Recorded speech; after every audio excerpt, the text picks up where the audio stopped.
Hi, good evening. Okay, I don't have that much time because I'm waiting for a client. I'm having a session, so I'm just using this space that I have to speak about empathy because I spoke about it in my previous video in Serbia. And yesterday I was going to do it. Yeah, speaking of empathy, I was empathizing with my client. So I just couldn't do anything. Yeah, I'm gonna explain that now. um, so why empathy? Empathy is something that you can find a lot of written material and videos and the audiobooks and whatever, and it's been talked about a lot. But I've been inclined to speak about it because it's one of my topics. I'm an empath. I am a natural empath, and besides of that, empathy was my master's degree topic. It was my bachelor's degree topic, empathy itself. But my master's degree, which in when I was doing it in my country, was more similar to the PhD because I did a research. I'm going to show you.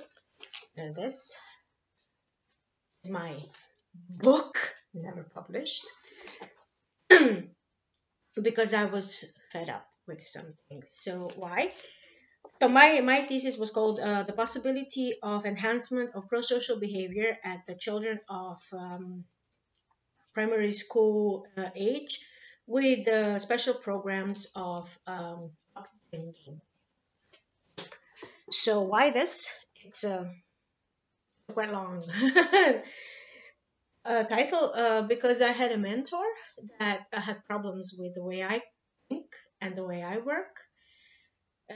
For him, that was too pro-Western, and he was telling me that repeatedly, and also it was too much of psychology, which we actually do study. It's a part of our program, but he had something against it. So I had to invent new terms and definitions and all of these formal structures that I had to follow and definitions and things and the structure of the research itself. It really was something I hated and I didn't enjoy it.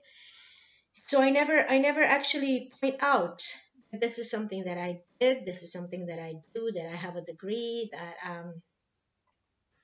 because also we had a change in law, so my degree basically doesn't mean anything around here anymore. They didn't allow us to be called PhD because we had to go, so I had to do it all over again, and my master's degree lasted for 9 years. I actually finished my research for 6 months, although it was experimental research. Basically, the idea was to prove, because I had another mentor who was a psychologist, a therapist, and a real good one. And he had an idea that he was presenting to us and teaching us that empathy as a personality trait characteristic is something that can be taught. You're basically born with it, and if you are born with it, the better you are. Because we are working with helping professions, I'm getting I have my master's in pedagogy or guidance counseling in some other countries, depending on where you are, how you want to call it. And we are in helping professions, and we work with teachers, professors, helping professions, and everything that I did so far was in helping professions. And he was studying that also because he's a psychologist. And one of the facts that is really not um, uh,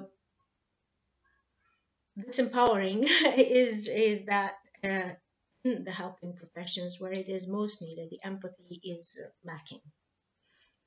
And no matter how hard we say that we have it, it's actually lacking. So in this academic world, this is a very known term. That in the sort of saying spiritual world and in with the energy workers and anybody who does something with the energy and treats clients, patients, and stuff, don't have a clue about it. Everybody thinks they're an empath, you're not. So this is why I thought I had to speak about it. So basically, uh, yeah, I started to saying that I lost interest in doing all this. I mean, I did a lot of peace programs too, and I specialized in peace development abroad, and in Switzerland, and in Bangkok, in Thailand, and yeah, my idea was to develop programs that will enhance some social behavior in people, like orientation toward helping people and understanding people, which includes empathy too. But I started with the empathy. So because the what was happening to me when I was seeing psychologists and psychotherapists, and when I was seeing other form of helping professions like doctors and energy workers and spiritual teachers, and what I see in my clients that they come to see me with, uh, and what was happening to me lately is a disaster. It's real tragedy, actually, not a disaster. It's a tragedy. It's tragic because you have to fix people all over again because they get re-traumatized, or if they're not traumatized before, they sometimes do get traumatized in this process because people don't know how to recognize emotions. And not only that, they don't know how to deal with the emotions of other people. And this is basically what empathy comes down to. Empathy as a personality treaty. It means that you are able to sense and recognize the emotion of the other person, and to understand this emotion, to understand where the emotion is coming from, to understand what kind of help because of this emotion the person needs, or if it needs any help, or do you basically just need to sit with this person and be present, or meaning you understand the situation of the person, but you are not living it through. You're not going through it with this person. You understand them, and you do understand where they're coming from, where this is coming from, and you also do have the ability that sometimes not do anything about it, just channel the emotion, uh, let it go through you without sticking to you, which sometimes is hard. So basically, compassion, uh, empathy is consistent with compassion, but compassion is not the same as empathy. I'm talking about the scientific results. I mean, I'm speaking from the books that I've read, the research, the theory research that I've done, and the research that I've done, my own research. So I'm not just inventing this. And this is not channeling now because I'm speaking about the, and it's really hard to measure something like this. This is why I didn't have that much result from the initial hypothesis that I started with, that you can develop this, because then you cannot exclude all of the other influences around it, and also psychological development and emotional development happens naturally, and then you cannot exclude that, and it takes bit more time than what I had. I mean, I basically have done a programs, then measure them. Then after a couple of months, I measure them again. But it really needs to take to go year or so before you do measure results like that again. So yeah, it's a long term thing. Anyways, so it gets developed. I mean, with the initial spark that you have, it gets developed throughout years, or it can get hindered too. So I'm speaking about the personality characteristics as empathy. Yes, can you enhance it? Can you influence it to grow? Yes, you can, with certain programs, and this has been proved because we have undergone many programs. I myself and people that I know and other people who are in peace development program, and it can be. and it can grow. So why I mentioned compassion. Compassion is just recognizing, feeling the same emotion as your as the other person is feeling. You're basically feeling it. You are feeling sympathy for this person, but you're feeling the emotion. In empathy, you feel the emotion, but you recognize the emotion, the core emotion that's behind it, that initiated it all, that needs to be addressed, or it just needs to be sit. It doesn't mean holding the space. Holding the space is something different. And what's lacking is, with all these professions that I've just mentioned, is that exactly this, recognizing the emotion. And it can get you way off track if you cannot recognize the emotion. So, being an empath as a spiritual gift that you have in your soul is something completely, well, not completely different, but it's different. It's something that you're born with. And it's consisted of many characteristics also. Actually, it's not only intuition, and it's not only feeling and sensing. Basically, you feel the vibration, and you feel the energy of the other person. But if you only feel the energy, and the energy is telling you something or bothers you, or you're reading it in some way, that's only reading energy, or you are just energy sensitive. You are not an empath if you do not recognize the emotion. Also, if you are not consciously recognizing the emotion, and if you're not aware of your empath strength, you can carry the emotion of the other person as if your own, especially if you have a similar story that this brings to, that this connects to, maybe in this lifetime or maybe in another lifetime, that it's bringing, then this is bringing it out to you. Then um, you have to work on that to develop your empathy, because besides knowing what the emotion is, feeling the emotion, you have to understand it. You have to understand where is it coming from. You have to understand that it is not yours, and you have to be a good channel to channel it to go through you and not stick through you. And this means that in a sense you're healing emotions. Also, you have the ability to transmit the energy that this person needs, mostly the energy of love, but any kind of energy. So this means that you can sit with them and not do anything regarding this emotion, which means you do not save them. You do not save them prematurely. You allow them to go through the process, and you allow them to go through the motions and through the emotion, because that's what's needed. Not to stop it, not to block it, not to tell them that there's something wrong with them because this is what they're feeling, because this is how they're feeling. They don't need judgment, they need acknowledgement. And the empath has the ability to acknowledge the other person. In a sense, you're telling them, I see you, and I acknowledge you, and I hear you. I feel your vibration, I see you, and I hear you. So not everybody has this. A lot of people think they do. But if you do not have the ability to recognize the emotion and the ability to lower your vibration so that you can do all this for the other person, then you're not an empath. You're just energy sensitive.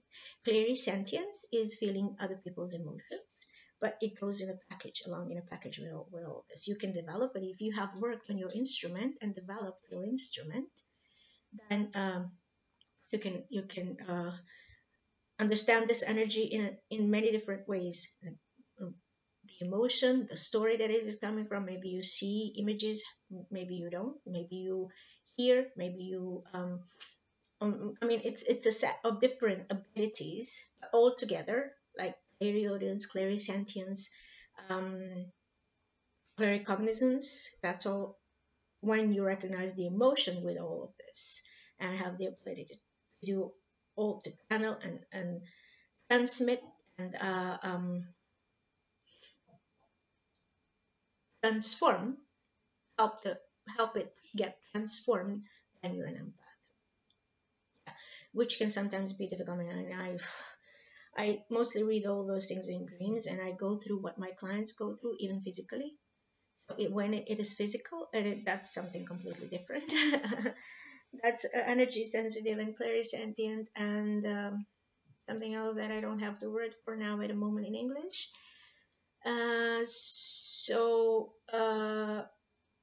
Basically healing the body also through your own body, which is for me that's the most challenging part that I haven't actually learned how to control yet. So yeah, sometimes it sticks to me, and sometimes, I mean, that's why I mentioned in the beginning of my plan, because she's working on why she's feeling like she's lacking will and motivation to move and to change something and do something in her life. And that I was yesterday like I couldn't move from my bed.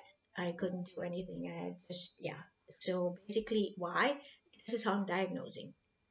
And this is how I know what to do with them. Not only because they tell me they're so tell me, but because I somehow, somehow, it goes through me and it gets cleared through me. I don't know how, because this is what my soul does and the council of elders that work with me does. But yeah, and it doesn't take away anything from me. On the contrary, it just, yeah, just it was very challenging in the beginning, and I was not ready for it. But now I'm, yeah, it's not that much because I've learned what is it that I'm feeling and what is it that I'm observing in dreams. Yeah, but this is another topic. I'll speak about it another time. Basically, what I'm trying to say now, it's good to be empathetic and to develop empathy as a personality characteristics, and this can be done.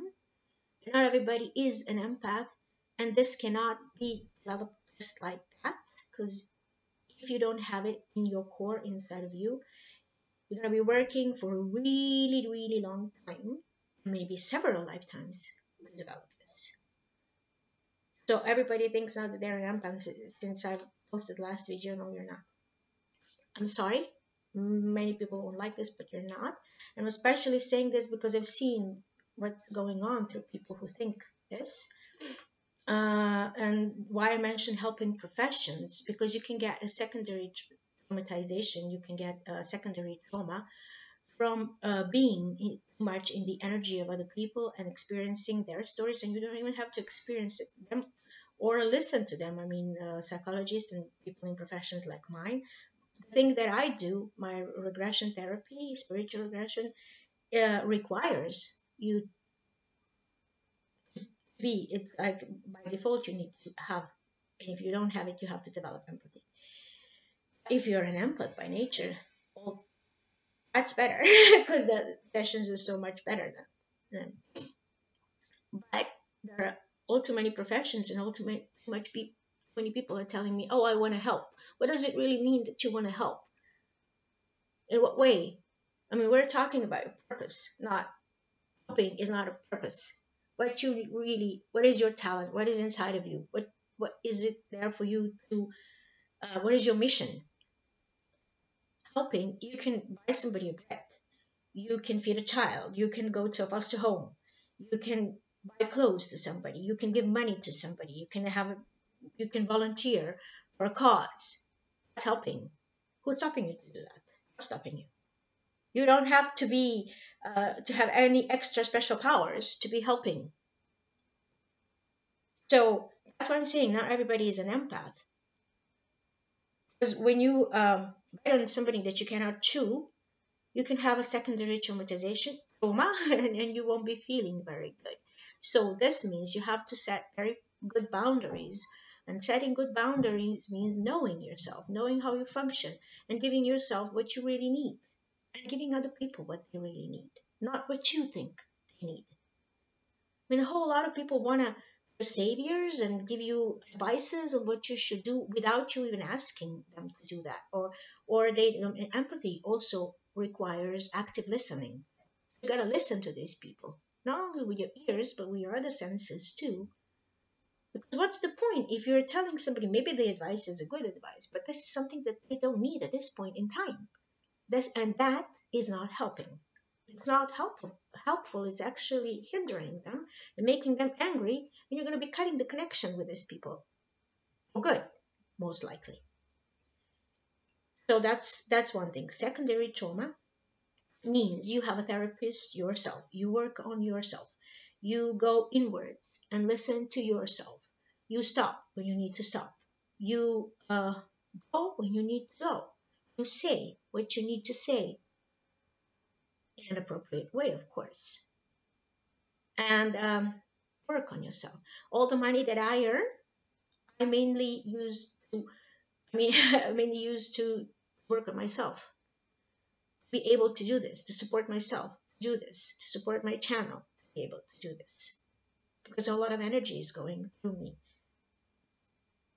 and this is an energy work too, and even psychological work is an energy work, although you don't do it consciously.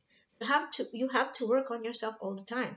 Having a mentor is not always what you need. Maybe something else. Maybe you need a therapist. Maybe you need an energy healer. Maybe you need nature. Maybe you need to go to the seaside. I don't know. It's different for everybody. You just gotta find what's yours and give it to yourself every once in a while. And yeah, this is how you empty yourself from other people's stories, even from your own. Because what is the number one prerequisite of being an empath is you're not full of you. You're full of grace or love. You're full of love. And you want to give love. You want to share this love. And giving love sometimes really means just being there for somebody. 5 minutes. And that's sometimes enough. Giving a hug. And that sometimes is enough. Sharing a kind word. That sometimes is enough. You don't have to be on a stage and give a speech and be a motivational speaker or a coach or, yeah, if that's your purpose, your life's mission, great. That's what you should do. But if you just say that you want to help, then this is help. This is helpful. You got to be full of love.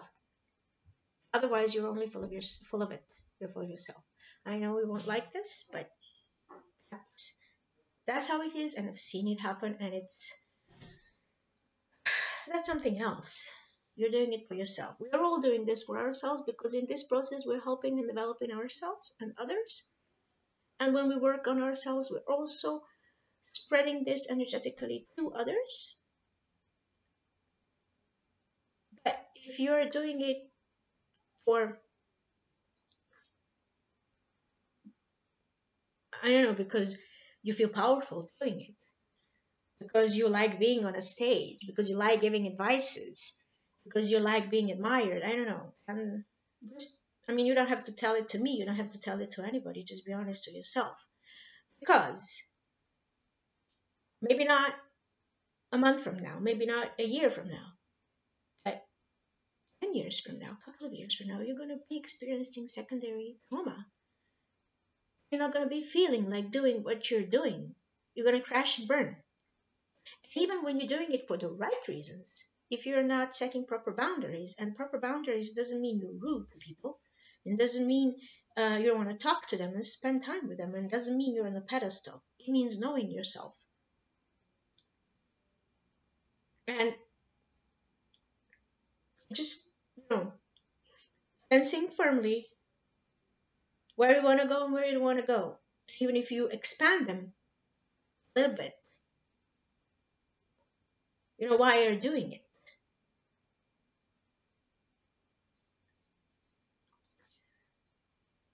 So if you don't, even if you do, you can burn out.